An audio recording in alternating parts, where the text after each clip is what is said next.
The following is a presentation of Pod Media Works.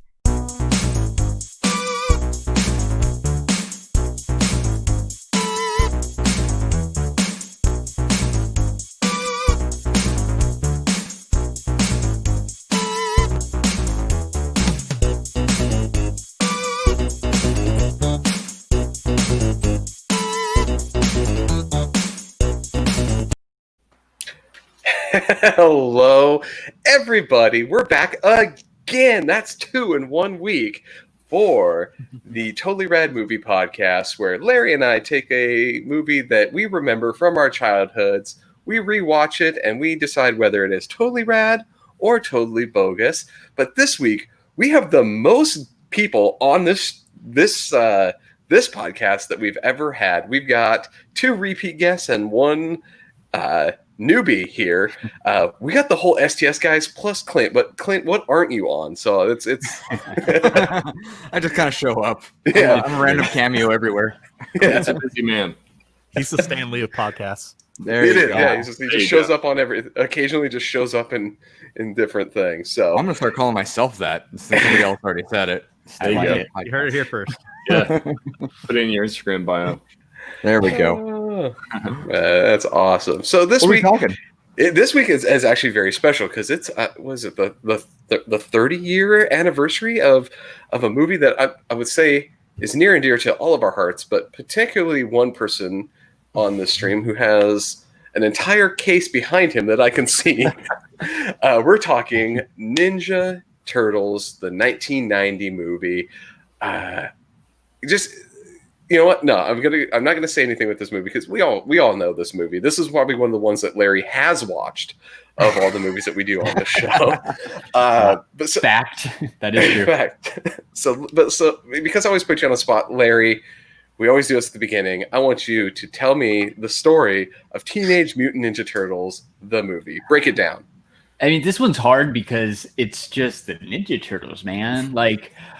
So basically, right, there's these 4 turtles, like actual turtles, that crawl through some ooze and become mutants or whatever, right? And they get big and they can talk. And there's this rat who's there who also goes through the ooze, gets big, can talk. He had learned karate from his master when he was a pet rat back in Japan. Can we mention that he learned the karate and ninjutsu before he got covered in ooze? As a rat, he just knew it. Yeah, before he could talk, he learned ninjutsu. Yeah, he learned ninjutsu, of course, just like any other rat. There's also an awesome scene where he is as a pet rat in a cage doing karate moves. That scene is awesome. Shadow boxing of his master. He's miming his master to learn the fighting moves. Yeah, so it was awesome, right? So there's these turtles that are obviously the good guys. The city is just in bad shape, man. Like there's these bad guys called the Foot Clan who are just these teenagers just running amok, causing trouble everywhere, and they're led by this evil dude Shredder, right? There's April O'Neil, there's Casey Jones, there's Splinter, right? Like, and they all just kind of fight. It's the Ninja Turtles. Like it doesn't need much. There's not much of the plot beyond. This is basically the origin story of the Ninja Turtles. So Larry, real quick. Shout out to the chat. Welcome everyone from Average Nerd. So welcome. Yes. Thank you for the raid. Yeah, Absolutely. Awesome. Thank you guys, and shout out to I know Geek Together's live right now too. So if anyone with Chalice Collectibles, I believe. So if anyone would like to check out Geek Together and their special guest, go check them out too. But thank you everybody. We should do a shout out to the chat, right? So we got Drew, we got Misty, we got Mocking Lazarus who won a giveaway from us last night. We got Itty Bitty, we got DeLorean, Alex, we got Brass Octopus, we got Nerdy Curious. Shout out to those girls who are going live next. We got Steph, we got Jess, we got Mark, we got Have you met Chris? I haven't. Nice to meet you, Chris. Hello, Chris. We got Ed, and I saw earlier a YouTube viewer was quite excited that Clint was here. There it is. Uh-huh. There we go. Ian says, "No way, Clint is here." Clint is here, everybody. And then the next line, you forgot the next comment down, Larry, which is just Clint is awesome. Facts. Well, thank you. You guys like my inner Casey Jones, by the way? Yeah, I love you it. really I did. like I was it. gonna say, like, let's get we gotta get the little hockey mask and have you put that on. You can either. I was looking for one. I did not have one. I didn't even have a good mask to put on, or else I put something on. I'm gonna start calling you you. Elias. You can go. There you go. I like it. Nice. It's awesome. Yeah, Yeah, it's funny. you could go do. I glitched. You could do Casey Jones, or you could just go as Garth. Right, call back to the last time you were Right, on I here. can go get my hat. Yeah, it works so well. I'm cosplaying multiple at the same time. I'm Casey Campbell. There you go. Put them together. Anyway, that sounds like a horrible. I know, right? Sounds like almost a porn name or something. It But anyway, does, so let's go through kind of the Turtles thing. Like, obviously, it's been a while. Like, I was trying to think of the last time I actually watched this, and I believe it was still on VHS the last time I actually watched the Ninja Turtles movie. Coming back to it now in all of our 30s, is there like something that stuck out with you guys? Because there's something that really stuck out with me. It has nothing to do with the movie, but there's a face I recognize that I never would have back in the day. So I'll bring it up. With that? You mean like an actor? Yeah, I'm gonna live out this. Did anybody catch Sam Rockwell? no, I did not. Oh Did yeah. anybody catch it? When he was Sam in Rockwell. playing He's the the- arcade, right? So he's the one that's like when they're like, "You got any cigarettes?" And he's like, "Menthol or regular?" Yeah. Oh, okay. That's Sam Rockwell. Wow. nice. Like I didn't saw it, know I was that. like, "That looks like is that?" And then I went back and looked it up. I was like, "Holy shit! Yes, that is Sam Rockwell." I missed that. Oh man. Credited as head thug. Head thug. And then Head later thug. on, he's the one that tells the cops to be like, "Oh, you should go look at the warehouse. the East warehouse on Yeah. Lairdman Lane or whatever." The Right. the callback to Eastman and Laird on it. So yeah, he has two scenes in the movie. Huh. Well, and Cool so little apparently, Easter I said just because I had to look it up, right? Just because I wanted to see what Sam Rockwell was credited as. Apparently, Skeet Ulrich and Scott Wolf are in the movie as Foot Clan members as well. Yeah, so Skeet Ulrich, I believe, is one of the dudes that gets tripped when he does the purse snatching. Like he's one of the purse snatchers. Because it says he's not a Foot Clan, he's credited as Thug, and the only time I really would see like Thug would be those two guys. So it's very kind of an interesting setup. Yeah, there's random people in the background that back in 1990 or the mid 90s, probably when I was rewatching this, like I never would have caught these people. No, Like I they didn't were even nothing catch back it now. then. Yeah. Wow. Yeah, young Sam Rockwell and Skeet Ulrich. So was there anything though that stuck out to you guys that obviously coming back into it that you didn't really remember or didn't realize? One thing I caught that wasn't that I didn't catch it last time, but I'm used to seeing it now, is this didn't have any CGI in it. We're used to every movie now having so much CGI that we don't even notice. This was nothing CGI. This was, I don't want to say claymation, but it was, Muppet animation and so many other things like that. Puppetry, yeah, it was. Yeah, it was almost. The thing is, I think that might have aged better than if they did CGI. Yeah. Right. Mm-hmm. Back then, CGI would have been bad, and it would not have been. It would not have been that good. And no. So even go back and look at Lord of the Rings now. The CGI is terrible. Yeah. And that movie was not that much older. It's 5 or 6 years, but yeah, I'm actually glad they didn't take that approach. Yeah, me too. It's definitely got that classic feel because of that. The animatronics, the puppets. It's all practical. I love that, and it ages better, I think, in my opinion. Go ahead, Larry. Scott and I just watched Garbage Pail Kids, which was similar, right? Like it's these crappy animatronics heads. On a but like the fact that the Turtles movie was able to bring in, you're breaking up, Scott.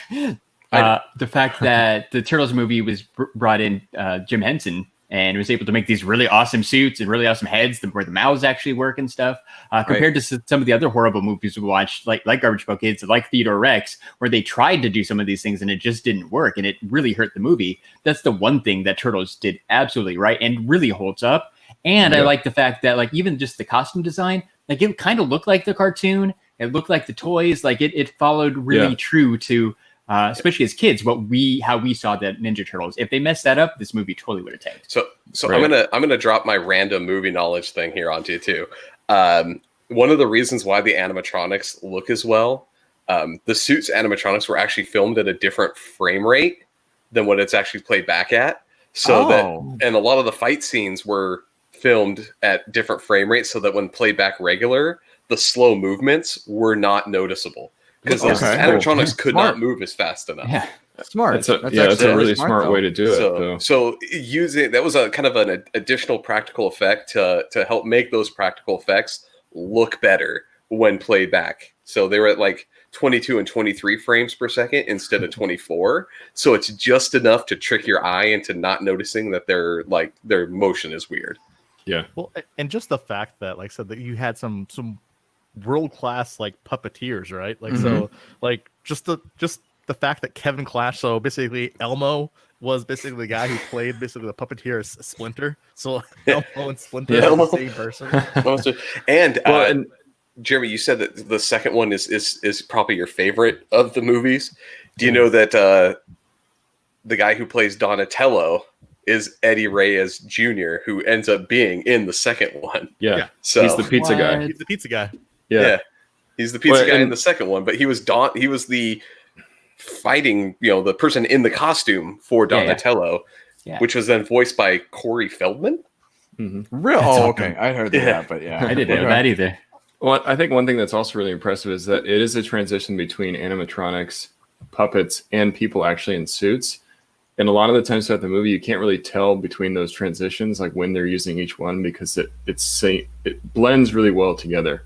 You know, like, and I think Larry mentioned this. It's a really good adaptation from the cartoons. Like, this movie came out when I was 5 years old, so it's like nostalgia overload for me.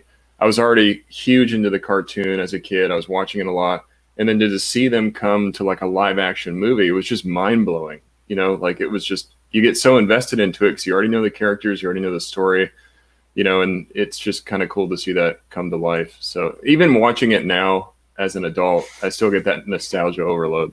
So the one set of figures that they will not get the out of the shelf. Yeah, we were just talking about those this week, me and Josh, on our action figure review. But yeah, NECA's making the Mutagen Tour figures, and they will haunt your nightmares. Yeah, they definitely will. They're pretty cool. See, that's when the animatronics goes wrong. Is if you want to see what could have happened if they did do the animatronics right, watch that. Because that was the cheap ones here. But so let's kind of go through, in the story, we have a couple different scenes. Yes, Nate's showing up his other turtles. Yeah. That box set's cool. I admit, if you had to choose either the classic movie set that came out a couple years ago or the out of the shell, you got the right one, man. And you can't buy all the figures. There's no contest. But I'm kind of bragging a little bit. I got this at Comic-Con 2 years ago. This is the box set from NECA of the original movie Turtles. They're right here. Yeah. So the giant ones. All right. Here's one thing that I also forgot to catch or everything. I realized that the pace of the movie I didn't really remember very well. Like I was waiting with April O'Neil. I was like, oh, she's gonna get jumped in the subway any second now, and that doesn't happen until like 20 minutes into the movie. I was like, oh, the order of things is all wrong. So totally. that caught me because I was like, I knew all the different parts, but they were like jumbled up. Oh, I totally forgot about the farm. How long they were there? They were there forever. I felt like I did totally space that. And that should have been at that point. Yeah, and that should have been longer. There was like cut scenes of them doing like training montages that we didn't see during that. But they're like, it's like. Scott, I think we can cut those out. That's true. Yep, it froze again.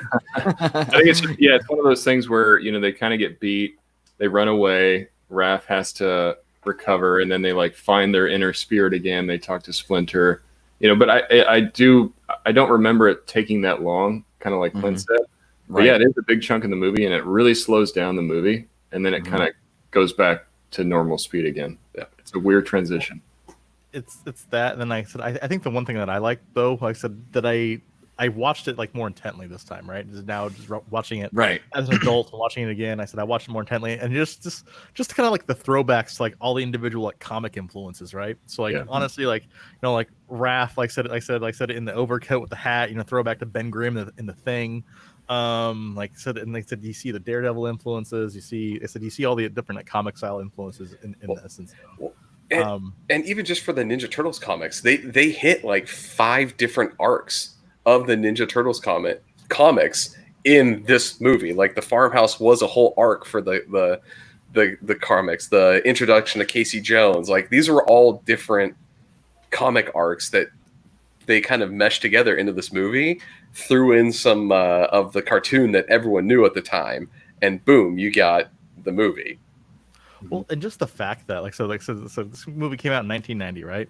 And so it doesn't sound like a lot of money, like I said, in today's terms, but this movie made $202 million. Wow. Which That's back in the 90s. That's a lot. For That's a lot, especially on a $13 million budget. Yeah. Yeah. They didn't spend a lot. Movie. They made a ton. No, obvious. Right. Yeah. I do feel like there was like 4 scenes. There was the farmhouse, there was the warehouse, there was the same New York City landscape, and then there was the park, and that was it. There was no other landscapes or anything else. Oh, the sewer, 5. Okay, so they didn't spend a lot on set design. Let's put it like that. It's true. There's a lot of like on the scene type stuff in New York, I think, where they're just taking alleyways and sewers, the park scene. But yeah, it's a lot of kind of the same environments. Yeah. My favorite setting was the Foot Clan hideout. How awesome was that? With all the arcade games, the skateboard, like the skate park thing, kids smoking cigars, guys dancing on tables. I forgot how epic it really was. Like Shredder was really making it enticing for people to come. Like, yeah, check out all this cool shit we got. And then we teach you to be ninjas. You know what it reminded me of? I said, remember the movie Hackers? Yes. And so, that scene where they go to like basically that like club that has like all the video games and stuff in there. Like, so that's what the Foot Clan hideout reminded me of. It was similar, right? Whatever Shredder had to do to lure all the little boys, that's what he was going to do, man. That soun's awful. But it sounds awful. It is. But it sounds awful. But then you start thinking about it. He's like, what is Shredder going to do with all those children? Like maybe it was a little bit of a creeper. Him and what, Tenzo or whoever. Well, I mean, it takes like 20 of them just to bring Raph down, so he needs like way more guys. Yeah, but why children? Like obviously, they're young men. They're kids and like they're like teenagers, right? Like it makes it hint that they're like between 16 and 20. Like if you're going to be beating up turtles and stuff, why not go for like adults who have, I don't know, practiced like kung fu and stuff for a lot longer than kids, because like orders for video games are cheaper than drugs. That's true. And more effective. You don't want them drugged out trying to fight the turtle, man. Yeah. Dude, you're a turtle. That's crazy. And I guess too it's easier because kids are dumb, right? That too. Yeah. Kids are dumb. They're impressionable. It's easier to convince them to put on a fucking ninja costume and call themselves a foot soldier. Right. I mean, it was a cult, right? Like basically Shredder was running a cult, which is like little kids. We had no idea what was going on. We're just like, oh, cool. He's got kids fighting for him. No, I could be a foot. Like, I want to go. I want to go live with Shredder and eat pizza and play video games. Yeah, the Foot name's great. I want to be part of the Foot. I mean, it just sounds great. Yeah. They even make fun of it, don't they? They totally. Yeah. Like it is such a horrible name for like a gang. Totally. But they do have cool costumes, though. The bug eyes. They do, and they hold up. The bug eyes, and unlike the cartoons, they're not robots. That's gonna be so hot though when you're fighting. If you think about that from like a practical aspect, like all of the crap they're wearing, the headgear, the bandana, those guys got to be like really hot mid-fight. Oh yeah, they're sweating their ass off. Yeah. Yeah, Tyler Calvert brings up exactly why they're named the Foot, just because it's Daredevil. Like I said, Daredevil faces the hand, so the Ninja Turtles have to face the foot. And as I get it, as Jeremy and I talked to Kevin Eastman about it, because we were talking with him while was it Charlie Cox was at one of the Comic-Cons, so we were talking about the influences, and his exact words were, he's changed it just enough to not get sued. It works. Totally works. Wow. No. Yeah. Oh. It's just one of those things, right? Like where like these two guys had made this comic as a joke, and just to see what it became. And so just to give a quick shout out to the toys that made us. Like I said, if you haven't watched the Ninja Turtles episode, that's, like I said, it brings a tear to your eye in regards to like how that actually came to be, and where things are at now, and the reunion there. Like I said, it's pretty epic. So It is. Related to the toys, while we're on it, right? This whole Totally Rad Movie Podcast day kind of came about because, like Scott said, it's the 30th anniversary of the Ninja Turtles. But Comic-Con, right? San Diego Comic-Con, CCI, had a 30th anniversary panel that debuted this morning. I was able to catch about half of it. It was interesting to me to learn that they actually started working on this movie like around the same time they started working on the toys. So, right, they got into this super early. The toys weren't even out. They were having trouble getting it pitched, right, or getting it picked up by a movie studio until the toys actually came out, like 6 months later. And then once the hype was there, right, the writers and stuff, everything was already set. Then they were actually able to be like, look, this thing's immensely popular. All you people passed on it. Like, what are you doing? And then, like, I think it's Miramax, right? They finally picked it up and gave it a green light. Like, I was just so surprised that, like, there were a couple cartoons and stuff, but like really Turtle Mania hadn't even started when they bought the rights to make this movie. Yeah, right, I think when it was that first coming out. The history is so interesting because the original comic is actually really dark. It's bloody. Shredder dies at the end of it. And they, I think when they first started pitching the idea, they're like, how are we going to adapt something that's so dark into a toy line? So they created that cartoon and then started making toys from that to kind of adapt it into a kid's show, like, giving them different colors because they all had the same bandana in the comic. It's kind of funny to see that history and how it changed what it was really about at first, but it ended up becoming so much bigger when it was adapted to, appeal to kids. Even this movie originally started out having a much more darker, like rated R script for it. Like it was first way closer to the comics, and then they added in some of the different like cartoon elements, like the pizza stuff, the colored bandanas. So just to kind of prove the point, like was it Shinsho or whatever it is, the guy that gets the crap kicked out of him by the foot at the end, and he's like barely breathing. He's alive only in the US version of this movie. In every other movies, like they beat him to death. Like that guy's dead. But then in the US one, the censors were like, you can't do that. Like, so they're like, all right, I guess we'll make breathing noises to make it sound like he's breathing, and like throwaway line like, oh, he'll be okay. But like randomly, like that guy's dead. There's a bunch of blood in the air when Splinter gets captured and they come back to see it, but they like kind of cover it up a little bit. So like, oh, gotta throw some shit on there and read. So it's not like a lot of it was supposed to be way darker. He still falls into a garbage truck and gets crushed. So you're like, I think he might be dead. But then, you hear like the breathing noise or something. Like, I was actually really surprised to see that. I totally forgot because, I'm always used to all the sequels and everything. So the fact that Casey Jones like, oops, like he literally murdered a guy, and that was okay in a kid's movie. But he was a bad guy. Yeah, he's the bad guy. You never really see him much without his mask, other than when he takes it off. Just like they got the whole idea that he's not really a human, right? So it's okay to crunch him, right? It's funny, not a human.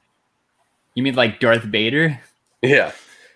Right? Like Darth Vader wasn't really human until the end of Return of the Jedi. Yeah, exactly. And you had the whole... You could disconnect it to be like, oh, I don't care what happens with that guy because he's... he's this bad guy. And these turtles have been shown that, these clearly animatronic turtles are the savior. So it makes sense that they let him do it. But yeah, that is kind of dark. Like, how does he die? He falls off a building. Well, that may not 100% kill him. It's only like 2 stories up. Into a garbage can, and they scrunch him. Don't worry, kids. He'll be back. It's like one of the only deaths in the movie.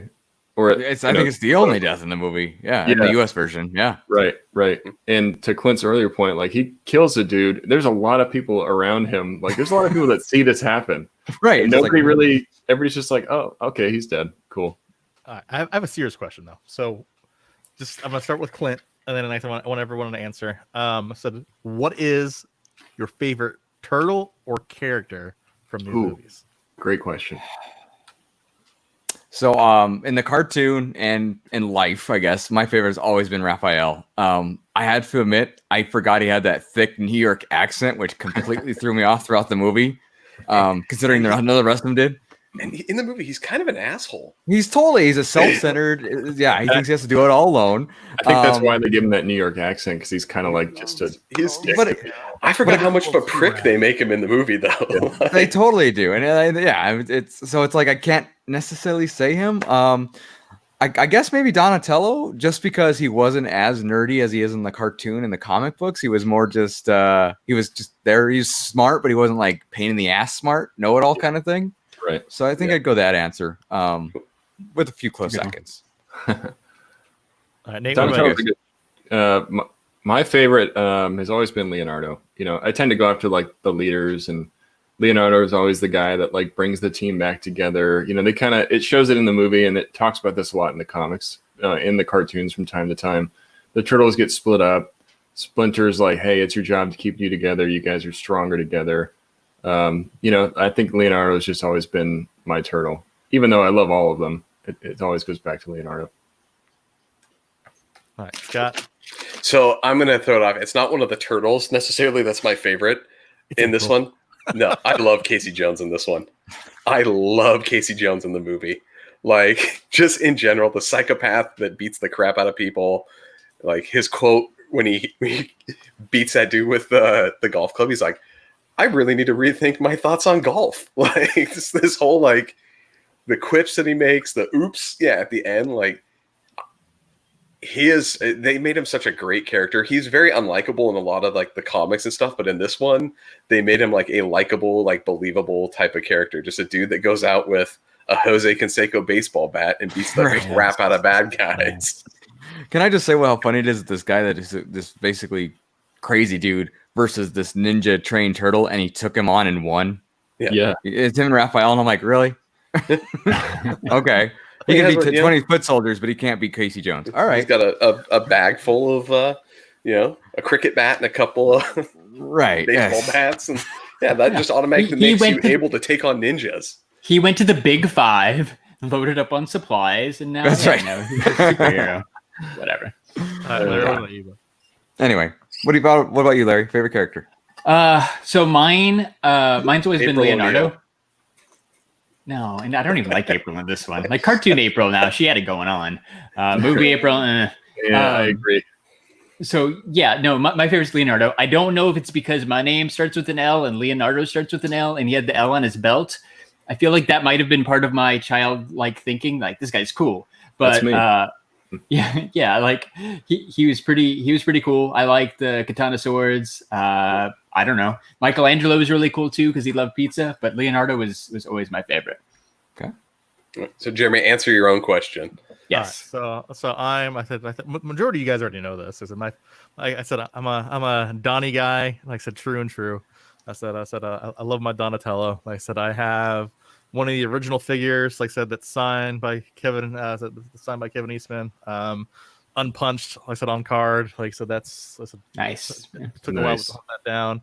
I said my buddy Larry hooked me up. I said with a signed Funko. Like I said when he met Kevin Eastman. Nice. I've got some Donnie sketches. Like I said, Donnie through and through. Like I said, and I think the reason why is because when I was a little kid, I said my parents didn't buy any action figures for me myself, so I went over to a friend's house, and then said his grandparents felt bad that they were buying basically toys for, like I said, their grandkids. So like, oh yeah, here's a toy for you too, and it was a Donnie. So I'm like, okay, nice. This is my very first. Well done. Cool. Yes, nice. So real quick, two things. We're about halfway through today. Hold on. This Totally Rad Movie Podcast is part of Nerds Unite Con, presented by the Nerds Unite Network.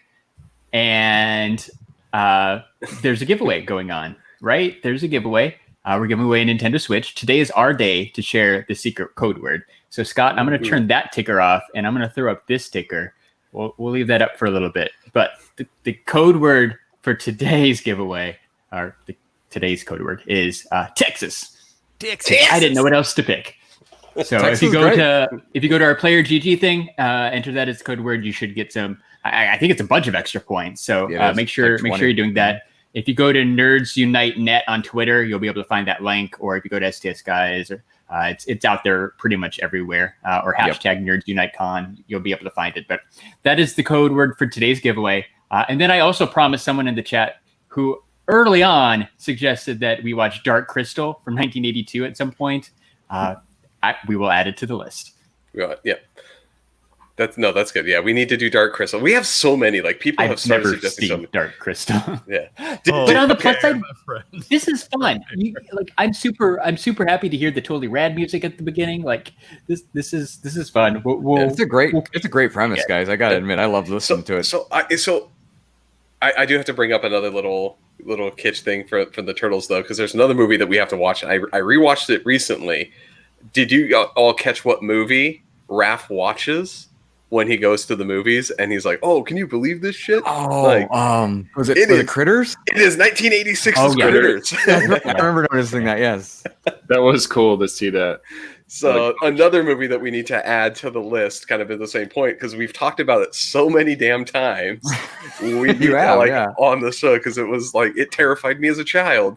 And I rewatched it to see like what was it that terrified me as a child. I still don't really know, but like we need to revisit that one as well. I know I've seen that one.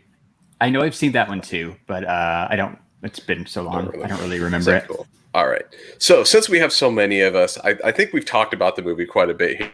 I want to get into our little trademark thing here, and I want to get into trademark like we actually have one. Jesus, to go through. So for every movie that we do, we always find those things that we like and things that we don't like in the movies. We call them the totally rad and totally bogus moment.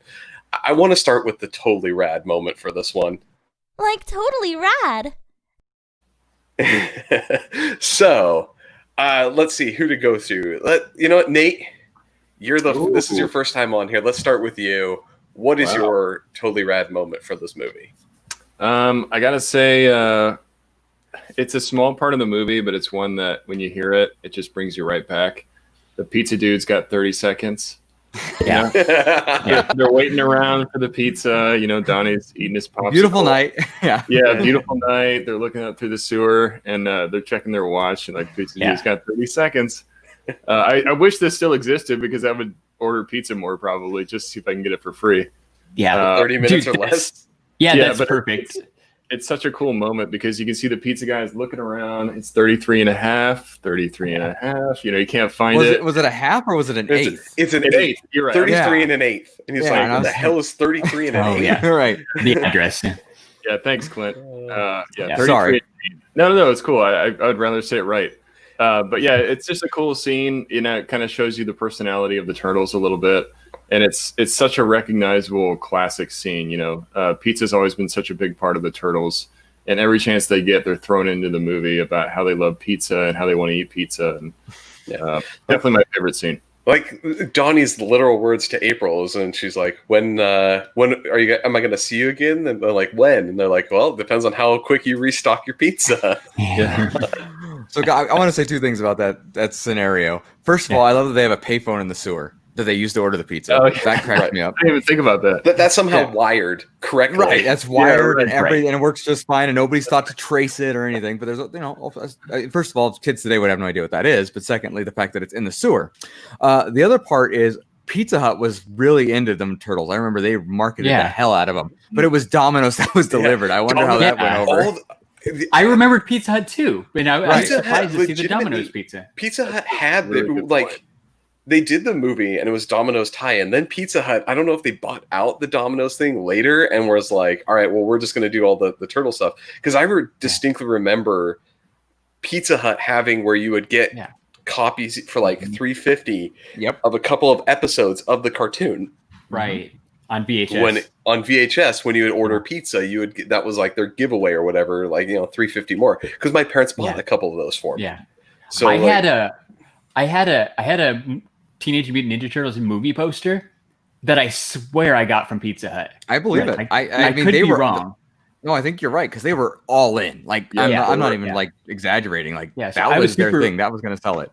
I was super surprised to see Domino's get delivered. I was too. I could have sworn it was Pizza Hut, but whatever. Right. Yeah. No. I think even back in the day, I had a Teenage Mutant Ninja Turtles birthday party at Pizza Hut with the plates and everything, and they were like all into it. To your guys' point, they like really helped out. Make it all turtle-esque. Yeah, that's awesome. Anyway, fun little note. Yeah, fun note. All right. So, Jeremy, how about you? What's your totally rad moment? Honestly, it's the part where you remember when they were fighting the foot and then Mikey like ducks his head. Yeah, I love being a turtle. Yeah, I love being a turtle. That's the cool part. He physically like when he turns like around, a turtle. you can tell like it physically can't happen, but when he goes back, like all of a sudden like his head goes missing. I like that just because it showed off, like I said, some of the campiness. It showed off some of the turtleness, so to say. Mm-hmm. Yeah, for sure. I said I love that entire fight sequence, but I had that part specifically where he actually goes into full turtle mode. That one is good because it's really the only time, other than them having like looking like turtles, where anything really turtle related occurs. Exactly with them. When I love how they do it with Mikey, because that's the thing that you'd probably only see Mikey do. Is like hide his head like that, and then be excited about being a turtle. Yeah. So, Larry, what's yours? So my totally rad moment from Teenage Mutant Ninja Turtles. Scott mentioned it before. It is the scene with Casey Jones and Raphael where Casey Jones goes to hit him with the baseball bat, and he's like, "Wait a minute, is that a Jose Canseco bat?" Tell me you didn't. No, because is that a Jose Canseco bat? Tell me you didn't pay for this. Is the quote? Right. Yeah, which like. I mean, this was like 1990, right? They were filming this before 1990. Jose Canseco is still kind of a big deal, man. Right. It was like 1988 when he was like MVP and he hit 40 home runs, stole 40 bases. Like, yeah, exactly. Well, pre-drugs being public knowledge, at least. Yeah. Like, he was probably still juiced up. But like I love Jose Canseco. I love the steroids. I love all that. I love all that. I love the steroids. I love steroids. Right? Like his fall from grace. Like Jose Canseco is amazing, and the fact that there is a Jose Canseco reference in this movie, I like kind of like Nate's moment. Like I feel like it's just a very early '90s thing. It was perfect. Yeah, that is a very good call out here. Clint, what about you? Mine is more of well, here, let me explain to you like this. TURLTE power, TURTLE power. That song was stuck in my head the rest of the day once I watched that movie, and it couldn't have been anything better for a late 80s, early 90s song. The Turtles rap at the Turtle Power rap at the end, which erroneously calls Raph the leader, though. Like, I don't know if you listen to the words. Like, they're like, Raphael's the leader of the Turtles. You're like, no. Like, did you guys not watch the did movie? you do any research or the show or the comic or any research material? That song is absolutely amazing. It doesn't beat Go Ninja Go, but the second one, but it is quite great. No song in the history of movie soundtracks can beat Go Ninja Go by Vanilla Ice. Just saying. Yeah, we definitely got to do the second movie at some point. We 100% will. When did that come out? Do you remember? I think it's 92. They didn't waste much time. 92 or 93. Yeah, okay. It was. Yeah, so first one was so successful, they just jumped right on it. Yeah, there you go. How about you, Scott? So it's the ridiculousness of why Shredder dies. By the way, so sure, right? Like you're holding on to a nunchuck, and your enemy is holding on to the other end of it. And what do you decide to do? Do you like go through there? Like you try to throw a knife at him, like you kind of kill the one person that was going to save you. Absolutely agree. That's keeping you alive. Like just the ridiculous in this was what got me. It makes me laugh every time. Like, you moron! Like, you're hanging off the side of a fucking building and you throw a knife and like get you up, and you're clearly overpowered them before. Like, let him pick you up and then start kicking the crap out of them again. Like, you could have won, dipshit. Like. But no. Yeah. He was petty and he died, and it makes me laugh. Makes sense. Me too. Yeah. Good choice. So that works.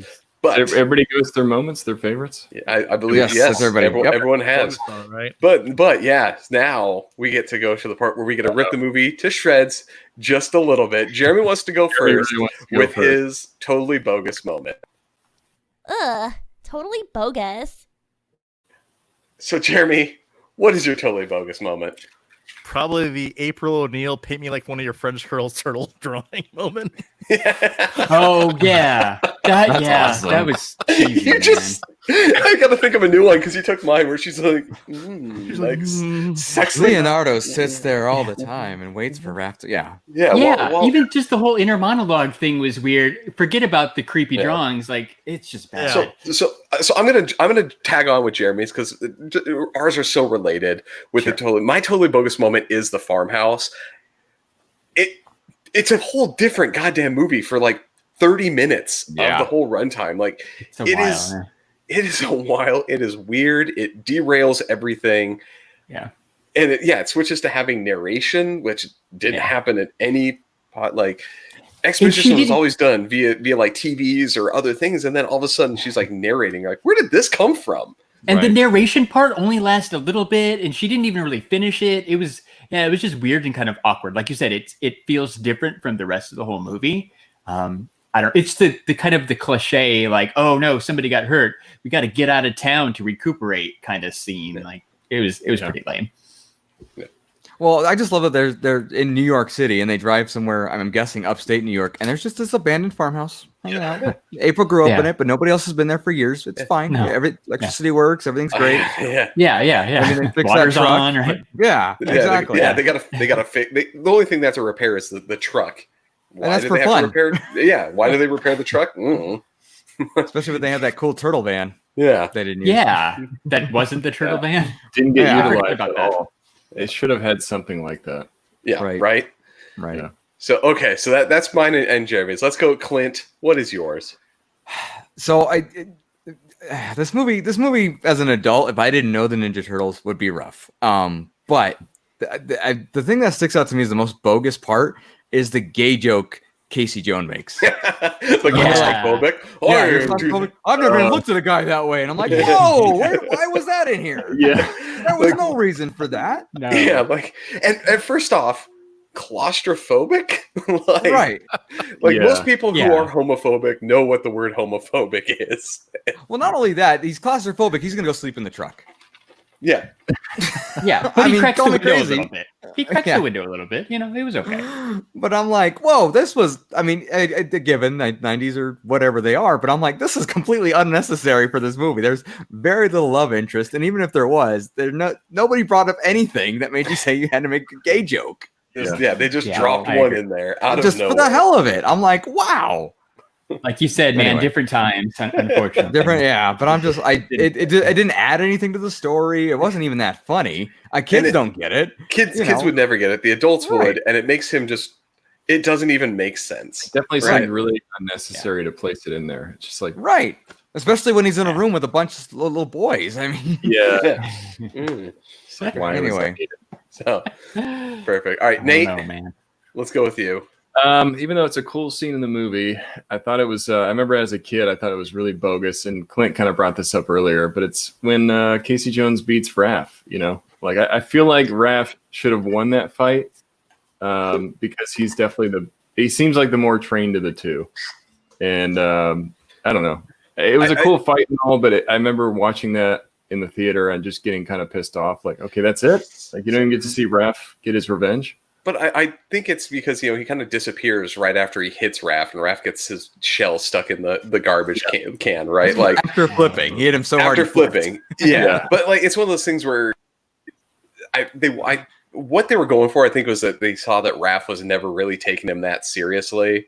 Like he's just he doesn't really do much and doesn't expect him to be able to do that. And I think that's where they tried to, but they didn't convince that, they didn't do a very good job. So it looks like he's just getting beat, but I know what their intention was. Right. It just didn't come across. Agreed. But I'm with you. I'm with you on that, Nate. I'm with you on that 100%. It was a cool fight scene. It's just, I don't like the way it ended. Yeah. Agreed. Yeah. All right, Larry, I think you're the last one up here.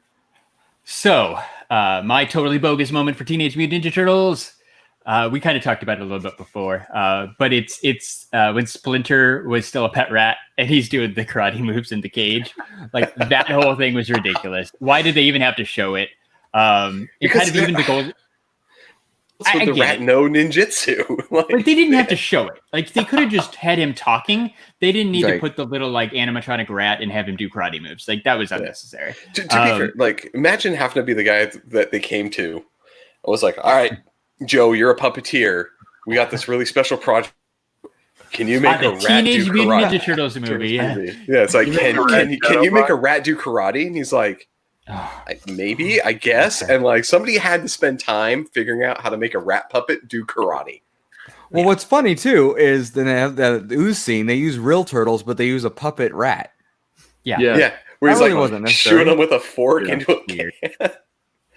can. Can I add to there's a secondary totally bogus thing about that scene. Yeah. The scene that Clint is talking about when it shows him like growing up. They thought it would be a great idea to shoot that on 8mm film. So like it's all great. It's another weird stylistic choice. He's like he goes back into it, and it's that grainy film. That's it doesn't how you know really it's a move flashback. Right. Yeah, right. Like they're like, oh, we're gonna do a flashback. We're gonna have to use shitty old film to why? It's not hide the wires on the rack. Yeah. You won't be able to tell. I guess that's true. So that's mine. But really, that whole scene, right when Splinter's like tied up like Jesus, and. Right, I don't know. It was weird that when Danny Kid comes in is asking for like life advice and stuff. I don't know. I just thought the whole Splinter being captured, the way they handled that was just kind of weird. Right, at one point, like Shredder's in his face, and like Shredder doesn't recognize him.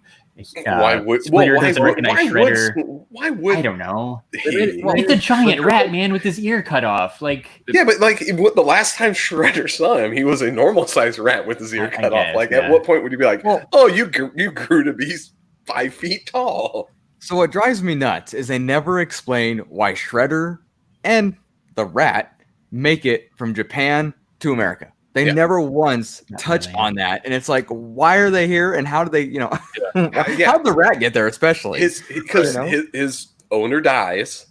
Right. And then somehow he goes from Japan to New York sewer. Yeah. They never explain that.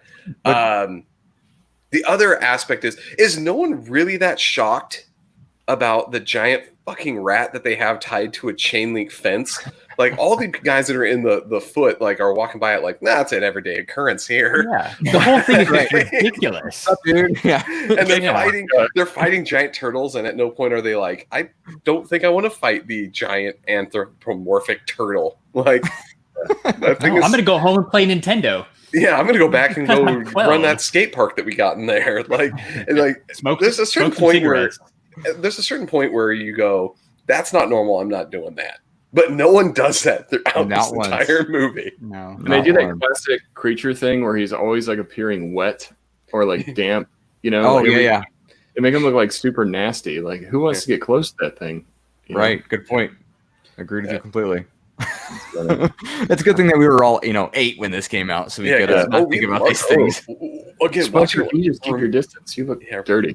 Remember, like when I was 8, like this was like the best movie I'd ever seen. Best. Yep. I was like, this is so great. Like, absolutely. So cool. This was one of those movies that, like, it was one of the first events for me. Right. I know. I think we talked on like the normal STS guys about Batman before. I remember Batman being a thing. Right. Everybody was super excited for that Batman movie because it was like the first time Batman was going to be a movie. This came out like right after that the next year. Mm-hmm. This was the next kind of big event in my childhood for movies. Like everybody was super hyped for the Ninja Turtle movie, man. Like it was such a huge deal. I mean, realistically, like Ninja Turtles and Batman are probably two of the reasons like I really got into movies and TV shows and that kind of stuff because there was just so much hype around it. Yeah, absolutely agree with that. That is true. Yeah, that was my whole childhood was Ninja Turtles and Batman. Real quick, Batman, yeah.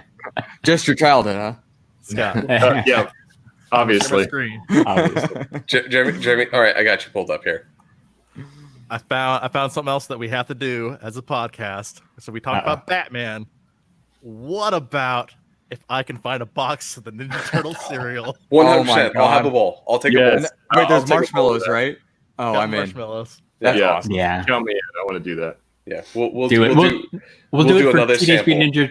We'll do it for TMNT 2. There you I go. remember that cereal as a kid. It was basically just Chex Mix or Chex with marshmallows in it. I remember the cereal too, and so yes. Marshmallows in quotes. So we did the Batman cereal. I said I will make it my life goal to find an open box of Ninja Turtle cereal, and we will eat it. I can't Perfect. wait. Done. I'm excited. I'm 100% in. Nice. It So- sounds so- delicious. We got about 10 minutes left here.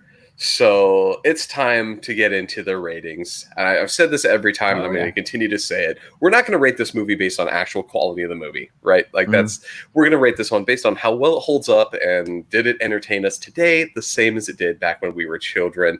We're going out of 5. Again, zeros are unattainable. If we could have given a 0 for Garbage Pail Kids, we would have. We limited to that. So 1 to 5. Let's go through. Who haven't I made go first? Larry, go first. What is your rating of Ninja Turtles? My rating of Ninja Turtles, it wasn't as good as I remembered, but I still think it held up. It's really, for me, like I mentioned earlier, was the costumes, because they were so good and they look good and the mouths worked, and it still looks good 30 years later. I'm going to give it a 3. It was enjoyable. I've definitely seen worse Garbage Pail Kids. But it's a solid 3. Yeah, Theodore Rex. Okay. All right, let's go down. Jeremy, what about you? I am also a 3. Just because I said the movie was good. Like I said, it was good. Like I said, and the reason why it's even a 3 for me is because it gave birth to the second movie. And the second movie to me, as I said, it holds a special place in my heart. The second movie was definitely more fun. The second movie was way more fun. Oh, yeah. Let's go down. Clint, give us your rating. I'm glad I'm not alone. I thought I would be. I'm also a 3, and I'm a 3 for a lot of the reasons you said. Like it from an entertainment standpoint, it's still fun. It's still Ninja Turtles. The concept of Ninja Turtles itself, I mean, Jeremy said it earlier, was a joke at the begin with, and it's not supposed to be taken seriously. And it's hard to remember that as an adult now versus the kid, but it costumes hold up. New York City still looks the same if you go late at night in the rough parts or whatever. Miserable people walking down the street. That doesn't change.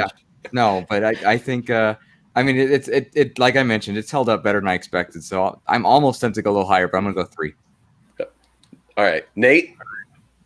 I'm gonna be the outlier here. I'm gonna go with a 5. Wow. Yeah, that's fine. I freaking love this movie. It's one of my all-time favorites. I know, it's different for me. It's one of those movies, like, even though it is old, and it looks old when you're watching it, it's got that nostalgia factor for me. I love this movie as a kid, but now I think that I've, as an adult, I actually have read the comics, the original comics, and I really like how it's darker. Somebody mentioned this in the chat. It feels like a much more true adaptation to the comic. Whereas the second movie, even though it's great, it feels like more of an adaptation from the cartoon. Okay. So I don't know. It's one of those movies that it doesn't matter how many times I watch it or when I watch it, I just love it. It's just classic nostalgia. So I got to go with 5. I got to represent. Perfect. All right, cool. Now Nice. I am going to go back to follow else with peer pressure. I'm going with 3 on this one. It was great. The farmhouse thing kills it for me, though. Like, it kills the pace of the movie. It was a slog to watch through that part. I get what they were doing with it, but it was rough. And just some of those parts just don't hold up. I still love, to this day, the scene where, like, I think it's Mikey or Donnie that open their mouth and you can see the second mouth inside. There's some stuff that I just didn't really catch me like it did as a kid. But, yeah. 3 for me. Do you think the farmhouse was like intermission in a sense? Like, okay, go to the bathroom now, kids. Maybe. Come back. We'll come play some more when you get back. We'll do some character development here, and only adults will understand that. Yeah, I think it was. The pacing of the movie up to that point just gets derailed. So I'm a big fan of the movie, but yeah, it gets a 3 for me. So perfect. So that's everyone's rating. So it's 4 3s and a 5. Hey Nate, real quick, do you own it on any media platform besides VHS? I actually have it on DVD. I have an old school DVD. Cool. Just curious. Yeah, Old school. Yeah, Back in my day. That's the sad thing is. The sad thing is DVDs are old now. Right. Yeah. Like, yeah. If I'm gonna buy something Blu-ray or 4K quality, it's usually digital now. Right. Yeah. Well, I I can't imagine. Yeah. I have the second one on DVD, so I can't talk. So, Jeremy, I don't know if you've hit up eBay yet, but the average going price for Teenage Mutant Ninja Turtles cereal, new sealed, is over $50. Ooh. There's not that many out there, surprisingly. Like when we looked up the Batman cereal and did that thing, there were more options for the Batman cereal than there are for Ninja Turtles, so it's a little bit more rare. So you guys, we're going to be eating $50 cereal. That's like gourmet. That is gourmet. That is gourmet. That probably will taste also like sawdust. Yeah, Probably. it'll taste like you're licking the floor. Just of a bar. Yeah, like the wooden floor. All right, so Larry, it is time for you to do your thing. Do what you do best, sir.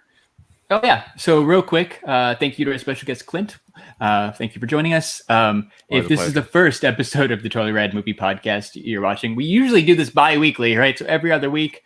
I'm moving, so we'll do this again soon. But if you want to find out what we're going to watch next, you can follow us on Instagram and Twitter at Totally Rad Pod.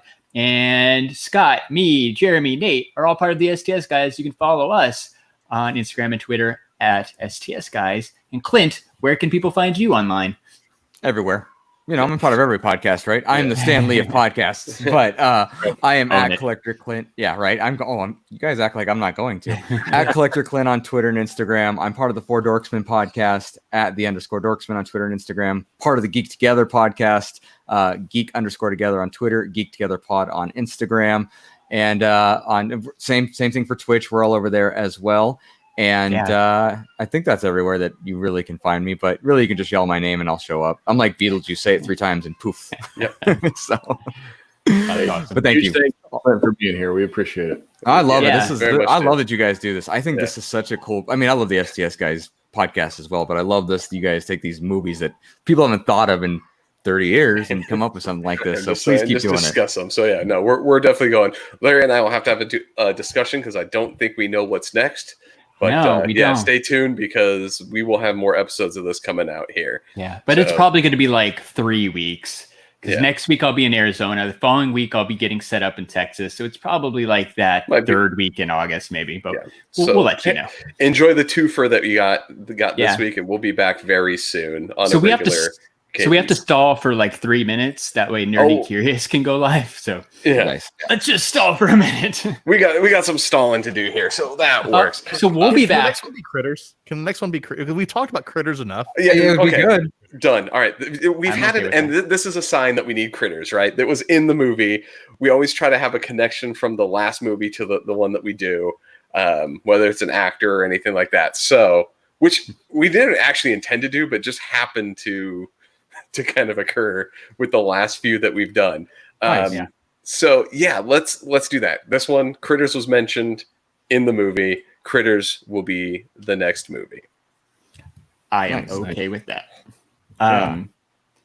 It's a good choice. So we will be back live if you're watching this live on Twitch. We'll be back live in an hour with our friend Tyler Calvert. He's got a totally awesome. Okay, hold on. He's got a Totally Rad YouTube channel where he does a lot of movie stuff, right? He does trailer reactions. He does movie reviews. So he's going to jump on with us in about an hour for Nerds Unite Con to kind of recap the movie news. So from SDCC. So we'll probably be talking New Mutants, Bill and Ted's, whatever the sequel's called. We'll definitely be talking about that one. And I know he's got some other stuff he wants to bring up too. So it should be fun. It'll be live on Twitch and everywhere else at 2 p.m. Pacific. And then after that, our very own Lord Scott competes in the championship for the Four Dorksmen guest trivia. He won his first round with a pretty convincing win. We'll see if he can do it again. So make sure to tune in. Yes, we'll say with a commanding lead in points. Yes. So that's representing. That's Twitch.tv. Yeah. Go ahead. To be fair, the Dorksmen, right? Larry still feels robbed. Yeah. Larry's robbed. To be fair, I got the most points. I just didn't win because Joey threw in a whole bunch of curveballs where people could steal people's points and you lost all your points. Yeah. And I just lost, but it's okay. It's you did. You put up a great effort. It's just luck was not on your side at that one. That's all. No, Joey's game was a little bit rigged. Well, you were worse than me, but right. You were gracious about it, though. You handled it just fine. So that's why even more reason to cheer for Lord Scott versus Eva, even though it's hard to root against Eva because she's so great. I think Eva's going to do good. I hope so. I hope it's close. That's all I hope for. Exactly. That's how it's. But anyway, right? so a lot of good stuff still coming up. I know Larry mentioned make sure you guys use that keyword to enter in for your Switch. Yeah. It is in hand. We have it, so it's not going to be like you're going to wait forever when we get it. So please enter the contest. Please follow all of the Nerd Unite Network podcasts, including the STS Guys. And thanks for being with us. And for through all this, has been a fun weekend. I'm tired like I was at a con, even though I was on my ass the whole time. But, kind of. Well, you were on you were with Vans or Toys this morning, right? With Geek Together. Like it's been busy. And I feel like some of the other groups like Geek Together, like Damien's been on everything. Trevor from Secondary Heroes has been on everything. Like same, like they've done more than me. And I'm a little tired. Like it's kind of crazy, but it's been fun. I'm really glad we put this together. I am too. Nerdy Curious is live, by the way. Yeah. I know. I'm trying to find them. So let's go ahead and do this. I'll take this out for us for the Totally Rad Movie Podcast. Thank you guys for showing up. We'll see you next time. Larry, just fiddle with it later. Bye, guys. You can't end it, Scott, until I can find it. They don't come up in my raid channel thing. That's weird. Yeah. Just raid. Just do the /raid and then Nerdy Curious. All right. /raid. Do I have to do an @ No. Nerdy Cure. I'm watching the chat. Okay, there we go. There you go. You got it. Cool. Awesome. Bye, everybody. Thank you, guys. Bye-bye. Go watch them. Later.